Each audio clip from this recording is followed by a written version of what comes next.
මේ තියෙන මම අදපු Ghost Hunters-ලා පාවිච්චි කරන මියුසික් බොක්ස් එකක්. එතකොට අද අපි මෙන්න මේ කනත්ත පුරාම ඇවිදලා හොල්මන් ඉන්නවද නැද්ද කියලා නිගමනය කරනවා.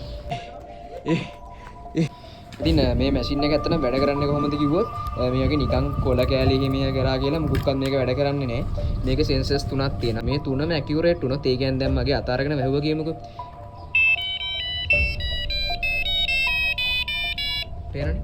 ඒ වගේ ඒ කියන්නේ ඇට්මොස්ෆියර් එකේ වෙන මොකක්ම හරි වෙනසක් නිසා මේක ඇක්චුවේට් වෙනවා. හරිද? ඉතින් අපි මේ විදිහට මැෂින් එක තියාගත්තා. දැන්ටියක් හරියට යනවා. ඉතින් අපි දැන් අර මැෂින් එක දැන් අතරින් තියාගෙන දැන් විනාඩි 5ක් වෙනවා. මොකක්ද? අය ජෝ. උඹටත් ඒක ඇහුණාද? ඔව් බං. ආක ඇහෙන්නේ නැහැ නේ බං. කමන්නේ වයි ගිහින් ගමු. ඒ ගිහින් අරන් එමු බං. දුවේ පට්ට ගඳක් බන් දිනේ මේ හැමතැනක. අඩෝ මේ කොල්ලෙක්ගේ සෝනක් තියෙනවා අපි පොඩ්ඩක් එතනින් තියලා බලමු. ගන්න මොනව වෙන්න පුළුවන්ද කියලා.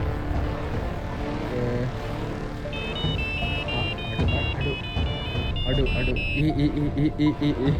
මෙතන හරි අර හරිය තියෙනවා මේ ඒ කියන්නේ අලුතින් වල දාපු මිනි හරි අලුතින් වල දාපුවා. ඒ කියන්නේ වහලත් නැහැ මුකුත් නැහැ. තනිකර අලුතින් වල දාපුවා මේ එතන පොඩ චෙක් කරමුනේ. ඔව් චෙක් කරලා බලමු.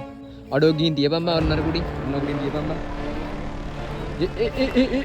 අඩෝ මෙහාරේ මේ කුඩින් තියන්න බා බං. ඔකුඩින් තියන්න බා මේ වරෙන්කෝ. මචං ඔන්න ඕක ඇතුළට බලයන්කෝ බා. ඕකෙන් ගිහින් තියමු අපි මැෂින් එක. ඒක නම් සිරා බෑ අයියේ. මේ මන් නම් ෂුවර් කරන්නේ නැහැ බං ඕක ගැන.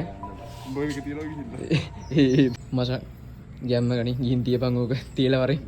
අර කුඩින් තියපන්. ඉසි ගානක් නැහැනේ බං. ඕනේ බං.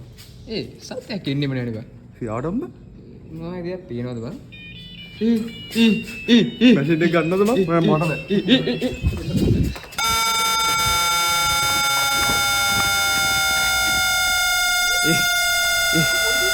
මං අර ඇයි උඹනේ බං මාත් එක දුවන් ආවේ නැද්ද උඹ? ඔබ මෝඩෙක්. මං ගිහින් යන්න අතට මෙච්චර.